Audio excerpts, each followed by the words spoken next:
This is going to be a longer video because of the documentary Making of Castaway.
50 seconds! When that clock hits 0, you send this truck. I don't care if Lennon himself comes out of his tomb with a priority package. Castaway is a character journey of a man who was tied to time in our modern world in a very exaggerated way. I absolutely positively have to get to Memphis tonight. Can't help you. Try UPS. Hey, is all this turbulence from Santa and those 8 tiny reindeer? Better buckle up, Chuck. It's gonna be bumpy.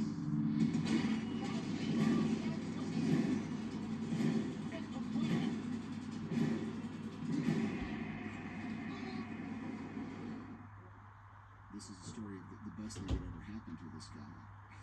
Was this plane blowing up and him being stuck on an island for a long time. I never should have gotten on that plane. What his spiritual journey is what the movie's really about. Tom Hanks is interested in some sort of movie about a modern man who got stranded on a desert island. Very quickly it became clear that, well, that sounds great, but what happens to him on the island? And so I found these guys that were primitive technology experts. Bill Broyles called me up one day in Tucson and asked me if I would take him on a trip someplace and show him about the desert and what it would be like if a man crashed in a plane. I worked on a consulting team with Bill Broyles when we went to Mexico to work on some skills for the script. I was hired to put together a team to take Bill to Mexico to do an initial training program with him. They took me down to the Sea of Cortez, and they stuck me on the beach. I had to make a shelter, and I had to figure out how to. Very quickly, you realize, oh my God, I've got to survive. Where do I get water? How do I do anything? Shelter's first. And even in a rough environment where there's not much water, getting out of the sun or out of the wind, out of the elements would be one of your first concerns. He was able to make the discovery of a broken, sharp edge, which gave him the edge that he wouldn't have otherwise. The ability to cut and scrape and gouge and dig. Then learned to make a knife out of rocks, out of stone, and then sharpen a stick, and then what do I eat? So I started spearing stingrays. Then I'd cut them up with my rock knife and eat them raw.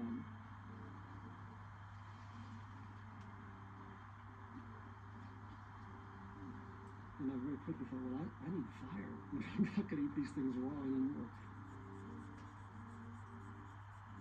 Trying to make fire, I mean, it was a total comedy. I spent literally a day and a half trying to make fire. And they just would laugh.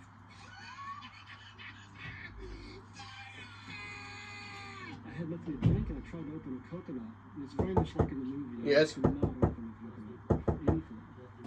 And I had no one to talk to. And I got up this third morning in this volleyball and washed up on the beach. This is the making of Castaway. Wilson. Cool. And started playing this volleyball and talking to him. I guess that's so clearly something part of being human. I want to relate to something. I found myself talking to this volleyball.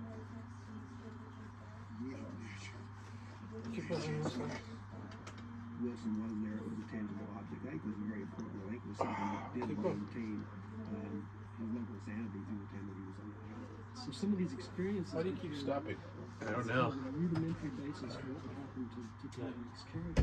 It's almost like Chuck has gone through this time machine to this world where you don't need pagers and you don't need the internet and you don't even need FedEx. But you do need fire and shelter and water and food, and you also need somebody else to share the experience with. We're here in Moscow, shooting at Red Square. Sure beats Culver City. Yeah, and I'm trying to figure out who the screenwriter was who wrote, exterior, Red Square, winter. The whole crew wants to get their hands up. Tell them we'll give them $25 American and a carton of Marlboros to get the clamp off right now. Otherwise, we'll see them in court. Cut! Right, cut!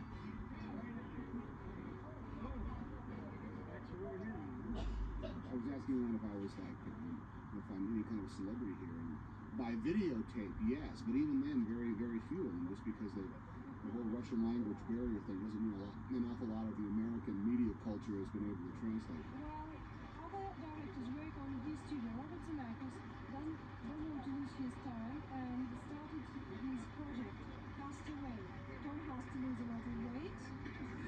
That's the story around the world. That's it. The funny thing about it, it doesn't say you're in Moscow. It doesn't say you're in Moscow. Isn't that funny? There's some reporter sitting somewhere who has no idea. No idea. She's probably like right down the street here, writing that, getting it off the internet like half asleep. Oh, look, it's the Bob Zemeckis theme. Could have There you go. How do Russians read papers with big gloves? What's weird about working in Russia is that you can't make out anything. The signs, the words, nothing. If you're in Italy or France or something, you can kind of figure out some of the words. But in Russia, you need an interpreter for everything. This could make a real adjustment. Вам надо сделать не один, а двумя. I need an interpreter.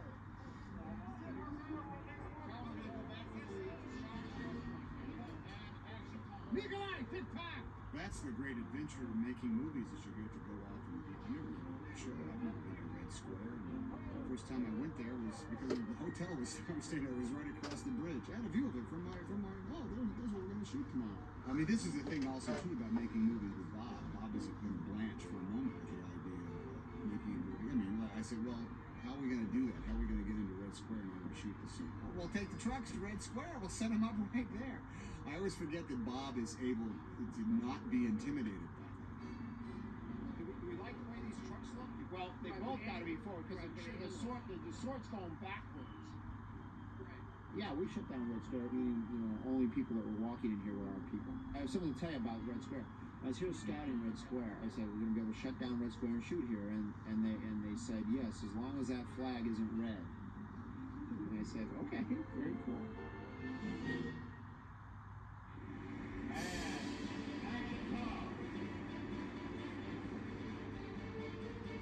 The plane crash, we wanted to look absolutely real, which would make it more terrifying. So we did it at night, and we lit it only by the fire, the burning fuel, and the lightning. And there was no like movie lighting or anything like that. What can we do better? Hey, Nothing. We're done. We got it. We got it. check the gate. Check the gate. It's very physical. I mean, you're being yanked around, and there's a lot of air blowing on you. And there's water that you gotta deal with. It's kind of like going to a big jungle gym every day. It's, what do I get to do today?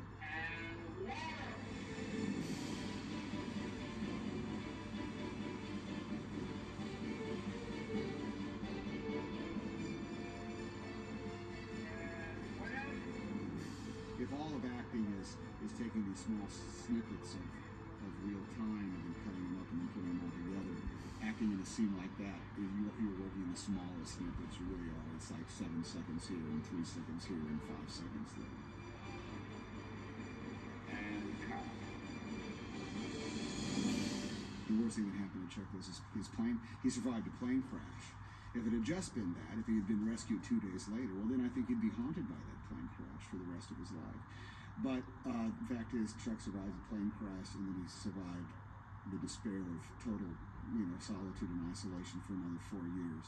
We knew that the story took place in the Pacific because the Pacific was the largest body of nowhere you can be on Earth.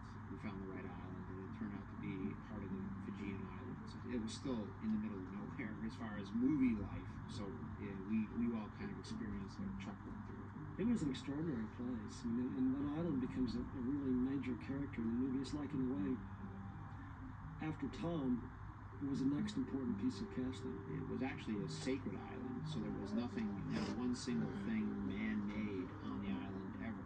I had to have like a little kava ceremony with the chiefs of the island. Our location manager, Mary, she had to do most of wining and dining of the local chieftains. I had to go have a formal sabu-sabu in the Sulu and take kava, which is their ceremonial gift, and meet with them and offer prayers and request permission to look at the island, and then explain to them the story of the movie, and basically obtain permission of all the members of the family, which is about 80-some people. When Bob came back and he chose the island, we had invited the chief, the head man of the family, and his 2 other brothers and their spokesmen and their wives to come and have lunch with us and watch us film for the day. When we're done with this shot here, we're going to be coming up here. If you okay, you can see a little bit. So everyone enjoying themselves? Did you have lunch? Great. All right. Well, thank you very much. Take care. When the local chiefs and the tribes allowed us to shoot there, it was perfect. It worked for us great. Our biggest problem, of course, was having no infrastructure for a crew. It was about an hour and a half boat ride from the nearest hotel or civilization to get to this island.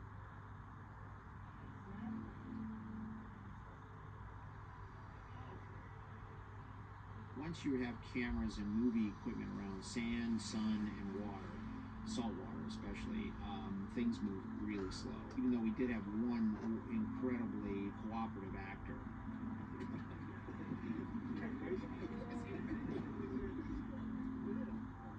This is a movie in which every scene, every day, we've tested by way of a cause and effect sort of like theory. And we're always saying, well, why is Chuck doing this today? He would already, and a lot of times we have negated what the plan was because he would have already figured out the thing we were going to shoot. A year from now, we come back, and obviously very little changes on the island because it hasn't changed in billions of years. But Chuck has changed quite a bit when we come back next year, and we'll continue his adventure.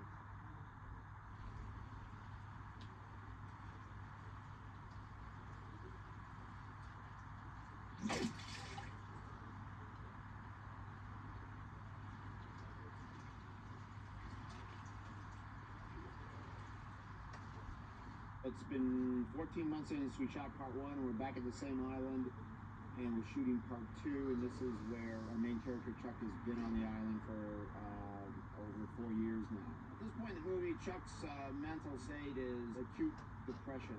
Tom's remarkable weight loss saga was so crucial to the movie. It's not a gimmick. It's essential to the whole heart of the story, because if you don't come back 4 years later and see that this is a totally different man, the movie doesn't work.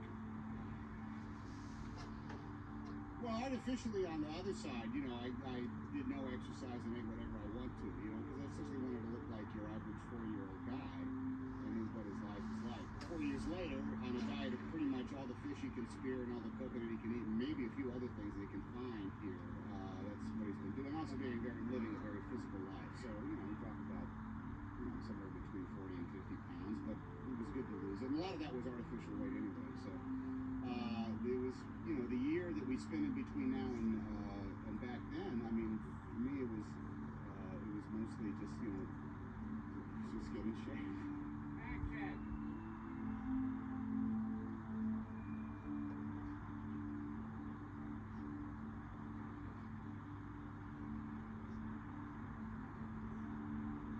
Production standpoint, we wrote the book on what not to do the first time we were here, and the few things we've learned how to do right, we do those better now, and all those things that we did wrong the first time, well, now we do them right. So we have more boats, more everything is pretty much what it comes down to. Our first trip to Fiji was a year ago. It is complicated because you think that you can prep the whole movie and then you'll just stop and then do whatever you do in between. And then 2 or 3 weeks and everything can be ready for the second half. And it really isn't. You're just mounting up a whole other movie again. So people have had to have a lot more prep than we anticipated. They don't make movies like this very often, and now we know why. This is really hard. To me, the movie is sort of an illustration of the idea that surviving is easy, but living is difficult. That round concrete thing, it's not a former fountain, it's a former place of execution. We don't have a lot of those in America. Back in the old world, for places of execution. All right. Now, Here we go. EPK sees that, sees my goof off. Are they here when I'm doing the great stuff? No. They run out of film, the EPK people have. Video. We're shooting over Tom to Wilson. How can you come in from that side? This is great. This is volleyball. We got ocean and tide and sun and wind. We're having trouble with volleyball. I think Bob's really impressed with me. Boy, I hope Bob's happy with my work.